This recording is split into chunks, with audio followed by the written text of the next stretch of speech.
The elevator doors on the 38th floor slid open at 5:47 in the morning, and the only person who stepped out was carrying a mop bucket and a thermos of coffee that had already gone cold somewhere between the parking garage and the lobby. Garrett Selby moved through the hallway the way he always did before the building woke up. Quietly, steadily, with the particular rhythm of someone who had learned that silence was its own kind of armor. His maintenance uniform was pressed because he pressed it himself every Sunday night while his 7-year-old daughter Rosie did her reading homework at the kitchen table and asked him questions he didn't always know how to answer. The badge clipped to his chest said Facilities, Staff, and the name underneath it was printed small enough that nobody on the executive floor had ever bothered to read it. Outside the glass wall of the Hargrove Solutions conference room, voices were rising in a way that sealed doors were not built to contain. Hargrove Solutions had spent 22 years becoming the kind of company that won regional manufacturing awards and got mentioned in business journals as a model of American industrial recovery.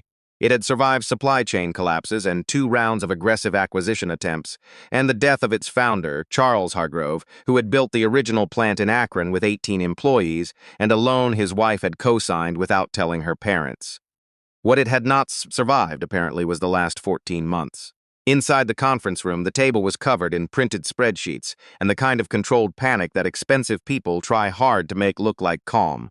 3 outside financial advisors sat along one side. The company's department heads filled the rest of the seats. At the far end stood Catherine Hargrove Finch, the founder's daughter and current CEO, who had the posture of someone trained never to let a room see her flinch, and the eyes of someone who had not slept past 4 in the morning in 3 weeks.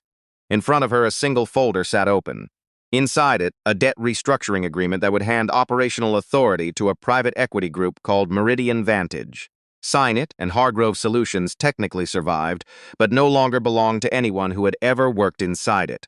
Don't sign it, and the company missed its covenant trigger by Friday and entered default proceedings that their outside counsel had already privately described as unrecoverable.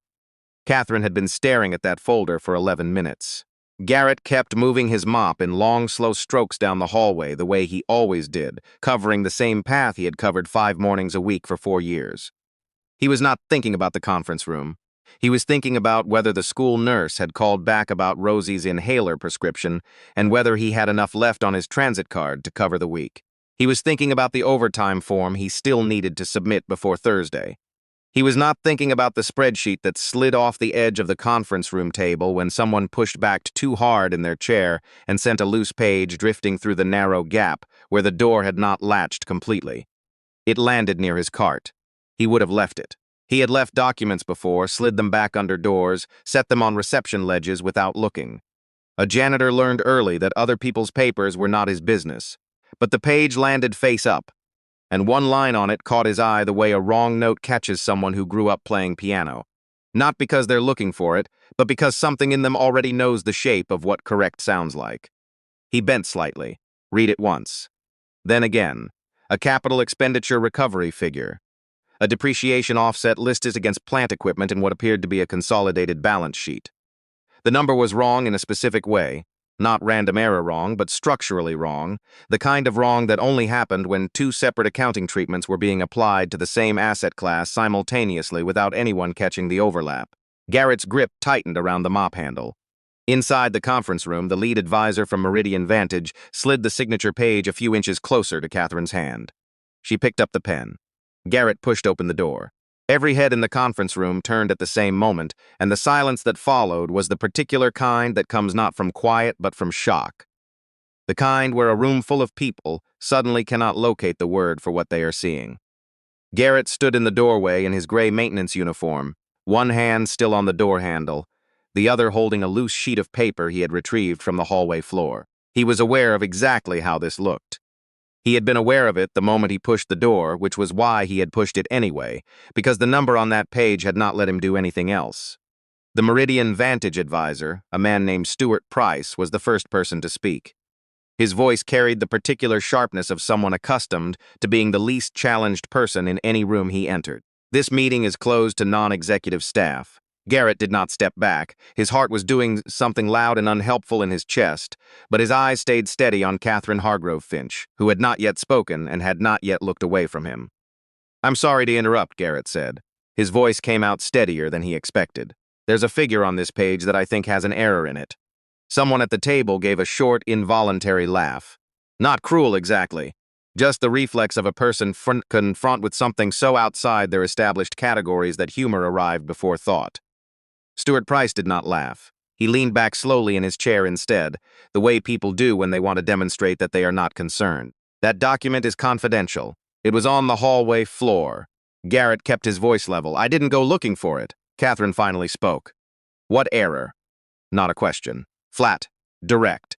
The voice of someone who had learned to strip inflection out of moments where inflection could be used against her. Garrett stepped forward 2 steps, just far enough to set the page on the conference table where she could see the line he meant.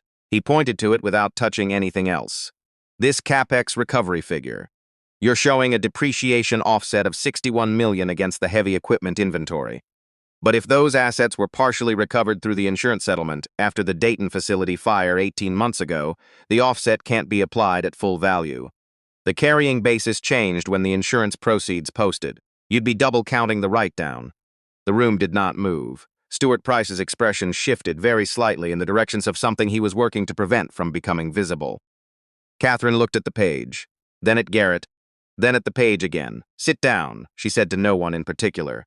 Then to Garrett, show me exactly where. A man named Philip Oates, Hargrove's CFO, stood up so fast his chair rolled backward and struck the credenza behind him. Catherine, he maintains the building. I'm aware of what he does. She did not look at Philip. Sit down, Philip. Garrett moved to the seat nearest the document, conscious of every small physical detail the room was cataloging about him, the worn cuffs of his uniform, the chemical smell of the cleaning solution he'd been using on the 3rd-floor bathrooms an hour ago, the way his hands looked against the polished edge of the conference table. He pointed to the specific line, then traced the logic downward to where the deferred tax position should have adjusted but hadn't. If the offset is overstated, your total loss exposure on the balance sheet is inflated, which means the debt covenant trigger you think you're breaching this week. He paused, measured his words. You might not actually be breaching it. Catherine turned to the junior analyst seated near the wall, a young woman named Audrey who had been so quiet through the entire meeting that people had half forgotten she was there. Run it. Audrey pulled her laptop closer. Her fingers moved quickly. The room watched the screen. Stuart Price spoke again, controlled but edged. We're wasting time on a procedural question that our team has already verified. Catherine did not answer him. Audrey stopped typing, then started again, slower, then stopped completely. The depreciation schedule, she said carefully, is referencing pre-settlement asset values. It didn't update when the insurance proceeds were recorded. Philip said, that's not possible. Audrey rotated the screen. The formula is pulling from the archive table. It bypassed the updated registry. 2 other people in the room leaned over simultaneously. One of them was the outside auditor who had been sitting mostly silent for the past hour, and the expression on her face was not the expression of someone hearing something impossible. It was the expression of someone who had just identified the source of a sound they had been hearing in the walls for weeks. If that figure corrects, the auditor said slowly, the covenant breach threshold moves. Catherine's pen was still in her hand. She set it down flat on the table. How far does it move? Audrey ran the corrected version, then ran it again, then looked up. The breach doesn't trigger this week. It moves out approximately 9 weeks, maybe more depending on how the linked schedules recalculate. Philip stood up again. 9 weeks doesn't save us. No, Catherine said, and her voice had changed into something colder and sharper and more precise. But it proves this document is not what it claims to be. She looked at Stuart Price now in a way she had not looked at him before. Who built this model? She asked. Our team, in coordination with Hargrove Finance, as we discussed, who approved the depreciation schedule specifically. A pause arrived that lasted half a second too long. Philip answered instead. It went through my office. Standard quarter-end consolidation. When was the last time it was updated? Another pause. The figures were finalized 3 weeks ago. Catherine looked at Audrey. When does the model show it was last edited? Audrey checked the file metadata. Her face changed. 6 days ago, at 11:48 p.m., the room understood what that meant before anyone said it. Catherine placed both hands flat on the table, and for the first time that morning, the 11 people seated around it did not look like a board of executives managing a crisis. They looked like people who had just understood they were not managing a crisis at all. They were standing inside one that someone had built for them on purpose. Garrett remained near the edge of the table, saying nothing because the silence needed to land completely before anything else could. Philip said, "Late edits happen during crunch periods. Our team was under enormous time pressure. Whose login made the edits?" Catherine asked Audrey. Audrey checked. The answer took 4 seconds to surface and 3 seconds to confirm. She said a name. It was Philip's. The room breathed in and held it. Philip's face went through 3 different expressions in under 2 seconds. The third one was the one that stayed, a kind of recalibration. Something cold and calculating emerging underneath the CFO composure that had served him so well for so many years in that building. "I manage the model," he said. "Those edits are consistent with my normal review process." At midnight? Catherine's voice had not risen at all, which made it more frightening. "Line pressure. I already told you. You told me the figures were finalized 3 weeks ago." Philip opened his mouth, then closed it. Catherine turned to Stuart Price. "Did your team review the underlying schedules or only the executive summary?" Stuart answered too smoothly. "We conducted a standard diligence review consistent with, did your team review the underlying schedules?" A pause that told her everything. She looked at the signature page still open in front of her. Then she picked it up, flipped it over face down, and placed it at the far end of the table away from her. "Nobody leaves." Her voice had changed completely. Colder now, CEO operational in a way that left no room for interpretation. "We audit every linked schedule before this meeting adjourns." Stewart stood up. "Meridian Vantage has a legal team expecting." "Meridian Vantage can wait." She looked at Garrett, who was still sitting at the edge of the table, very still, very quiet, in the way of someone who was trying to determine whether he had just ended his own career. "You stay," she said. He nodded once. "What's your name?" "Garrett Selby." "How long have you been with the company?" 4 years. Philip gave a short, incredulous sound. "Catherine, you can't be serious about—" "Philip." She did not look at him. "Sit down and don't speak unless you're answering a direct question." Philip sat. Garrett stayed. What happened over the following 90 minutes was not dramatic in the way the first 10 minutes had been. It was the harder kind of work. Quiet, methodical. Cells checked against cells. Formula references traced backward through 3 generations of linked spreadsheets. Each correction opening another chamber where something else had been arranged to look ordinary from the surface. A duplicated liability entry that reduced apparent cash reserves by 14 million. A vendor settlement recorded in a subsidiary ledger but excluded from the consolidated summary. An insurance reimbursement received and logged in operational files but absent from the executive-facing balance sheet. None of it alone was a smoking gun. Together it told a story about a company that had been made to look sicker than it was, on a timeline that had accelerated precisely as outside acquisition interest increased. Garrett sat near Audrey and said very little. Occasionally he would notice something, a cross-reference that didn't match, a figure that didn't behave the way its category required. And he would point it out quietly, without announcement, and Audrey would check it, and usually it led somewhere. At one point, Catherine looked directly at him across the table and asked, "How are you seeing these?" He thought about how to answer that. "Numbers have a shape," he said finally. "When something is out of place, it looks wrong even before you know why. You just feel it first."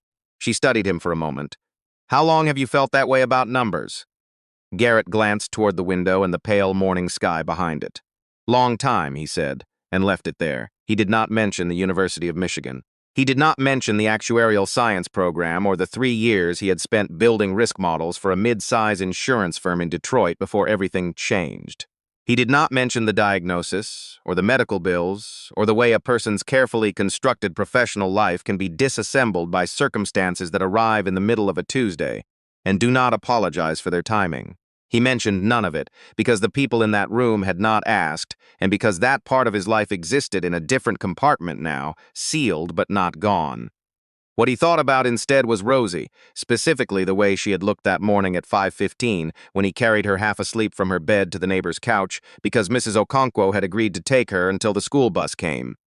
Rosie had not fully woken up. She had just tucked her face against his shoulder and held on, the way she always did, as if even in sleep she knew the difference between being held by him and being held by anyone else. He thought about that, and then he checked another formula reference. At 8:40, Catherine's assistant stepped in and slid a note to her quietly. Catherine read it, then looked toward Garrett. "Is there someone who needs to know you're here?" He understood the question. "My daughter's school opens at 8:30. I was supposed to drop off a form for her teacher. I'll have my assistant call." "Ma'am, it's not a problem." She motioned toward her assistant without breaking her concentration on the screen in front of her. "Tell them Garrett Selby's daughter is covered this morning. Corporate authorization." Garrett looked at her. He had no immediate words for what he felt about that, so he said nothing, which was its own kind of answer. Philip, seated now at the far end of the table under an invisible but absolute quarantine, muttered something about executive resources being misused. Catherine did not respond to him. At 9:15, Audrey found the transfer records. She called them up on screen without fully understanding what she was looking at, which was why her voice was uncertain when she announced them. There are outgoing transfers I can't match to approved expenditures. Catherine walked around the table to look. 3 payments, routed to an entity called Crestline Advisory Services. 2.3 million, 3.7 million, 1.9 million, across a span of 5 months. Advisory services. No attached deliverables, no board approval record. Authorized under CFO Emergency Discretionary Authority. Garrett looked at the transfer dates, then at the timeline of when the financial model had started showing deteriorating numbers, then at the dates on the late-night edits. The same window, the same weeks, the same escalating sequence. He said very carefully, "Were those transfers expensed as operational loss?" Audrey checked. Yes, classified under emergency restructuring expense, which meant they had worsened the apparent financial picture, which meant the company had been recorded as losing money it had actually transferred somewhere else. Catherine looked at Philip. Philip's composure, which had been exceptional for a man under these particular circumstances, finally showed its first true fracture. It was small, it was controlled within about 2 seconds, but everyone at that table saw it arrive and watched it go, and its departure left something else in its place that nobody in the room wanted to name directly. "Who owns Crestline Advisory?" Catherine asked. Philip said, "External consultants. Independent group." Audrey was already searching the registration records. She typed for a long time, then stopped. "Registered 14 months ago," she said. "Proxy filing. But the registered agent address matches the legal offices of." She hesitated. "Meridian Vantage Capital." The room did not make a sound. Stuart Price stood up. "That's a clerical coincidence. Shared legal infrastructure is standard practice in." "Sit down," Catherine said. "Don't speak." Stuart sat. Catherine walked slowly to the end of the table where the overturned signature page still lay face down. She picked it up, looked at it. Then she folded it once carefully and placed it in the recycling bin near the credenza. She looked at Garrett when she did it. He had not moved from his seat near the wall, and he made no reaction because the moment did not need one. What it needed, apparently, was what arrived 4 minutes later. Audrey's voice, quieter now with the specific thinness of someone who has found the last thing they hoped not to find. "There's a remote access log," Audrey said, "from this morning, 2:43 a.m. She turned the screen. "Someone accessed the financial model from outside the building." "Whose credentials?" Catherine asked. "Philip's login." Audrey checked a secondary field. "But Philip's key card shows him badging out of the building at 6:18 last evening." Everyone looked at Philip. Philip looked at Catherine with the expression of a man recalculating his next 3 moves simultaneously. "I have remote access configured on my personal device," he said. "Standard CFO protocol." "At 2:43 in the morning," Catherine said, "after edits were made to a model scheduled for a signature meeting the same day. I told you, deadline pressure." Catherine pressed the intercom button on the conference room phone. "I need corporate security on 38 conference room." Philip's voice dropped the professional register entirely. "You're making a significant mistake." "I've been making significant mistakes all morning," she said. "I almost signed a document that would have handed this company to the people who helped corrupt it. That was the significant mistake. This is the correction." 2 security officers arrived in under a minute.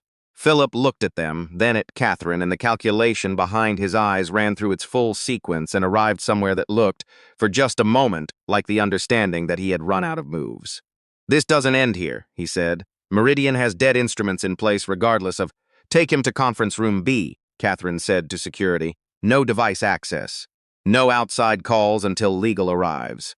As the officers moved toward him, Philip turned once toward Garrett. It was a brief look, and it carried the specific kind of contempt that belongs to people who have spent their entire professional lives in rooms where the hierarchy was never in question, encountering the moment when it suddenly is. Garrett met his eyes and said nothing. The door closed. The conference room exhaled.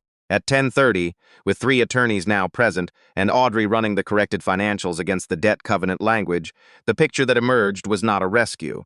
It was not a triumph. It was something more complicated and more real. A company that was genuinely stressed and genuinely struggling, but struggling honestly, not buried under fabricated weight. The covenant breach didn't trigger. Cash reserves, properly stated, showed a company that was tight but not broken. The 9-week window Audrey had first identified extended, under full correction, to closer to 4 months. 4 months was not safety, but 4 months was time. One of the attorneys, a compact woman named Rebecca Crane, who had arrived with 2 junior associates and a rolling cart of files, put it plainly during a brief recess. The question is whether Meridian Vantage has enough legitimate debt exposure to force any action while the fraud review is pending. Catherine answered immediately. They don't. I reviewed the covenant language last night. Their acceleration rights are contingent on breach, and breach doesn't exist if the figures are correctly stated. Rebecca nodded once. Then your window is real. Catherine looked at the table, at the corrected spreadsheet spread across it for the documents that had nearly ended her father's company before noon on a Tuesday. Make sure they know that, she said. The call to Meridian Vantage was brief and cold. Stuart Price, reached by phone after being asked to leave the building, attempted twice to reframe the situation as a procedural misunderstanding. Catherine did not engage with either attempt.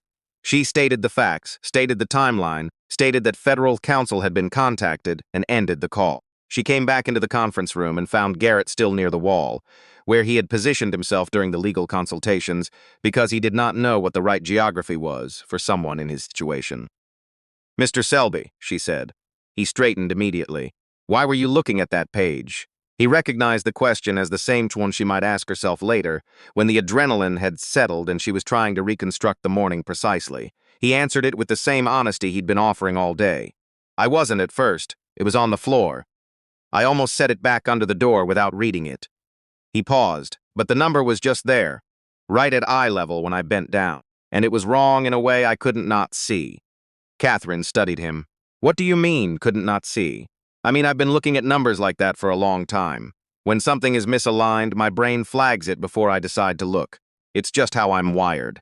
Catherine leaned against the edge of the table. The attorney was reviewing documents at the far end of the room, and the analyst had stepped out for a few minutes, and it was briefly, strangely quiet on the 38th floor. Tell me who you are, she said. Not your badge. Who you actually are. Garrett was quiet for a moment. I was in the actuarial science program at Michigan, he said. I finished, got my credentials. Spent 3 years modeling insurance risk for a firm in Detroit. He stopped. Catherine waited. My wife got sick, he said. Pancreatic cancer, fast. We had just moved into our first real apartment. Rosie was 3. He looked at his hands. Insurance covered some of it, not most of it.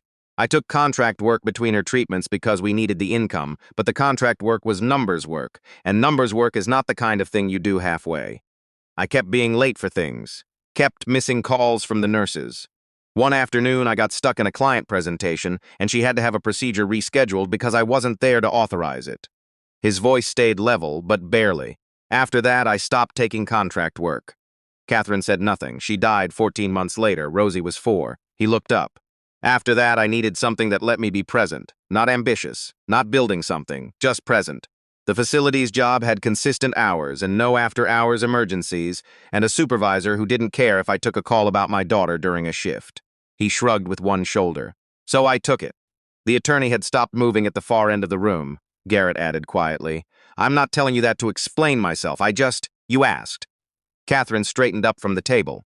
I asked, she said, because Philip said men like you don't disappear into maintenance work unless they're running from something. Philip said a lot of things this morning. He did. She paused. Is he right? Garrett thought about it honestly. I wasn't running from anything. I was running toward my daughter. He paused. There's a difference. Catherine looked at him for a long moment. Then she picked up a folder from the table and held it out toward him. Inside was a printed job description, Senior Risk and Financial Systems Analyst. Salary range she had handwritten at the top, not the listed range. A different number. This isn't charity, she said before he could speak. I'm repairing a gap in this company's internal review process that Philip exploited specifically because no one independent was checking his work. I need someone in that function who is not beholden to the people who built the current model. She met his eyes. That's you. Garrett took the folder. Read the title. Read the number. Did not let his expression react to either one the way part of him wanted to. My daughter gets out at 3:15, he said. Every day, not sometimes. Every day, then you leave at 3. She gets sick. Not often, but she does. Then you go. Garrett looked up. I'll need to understand the full scope of what Philip actually altered before I can tell you how long the repair takes.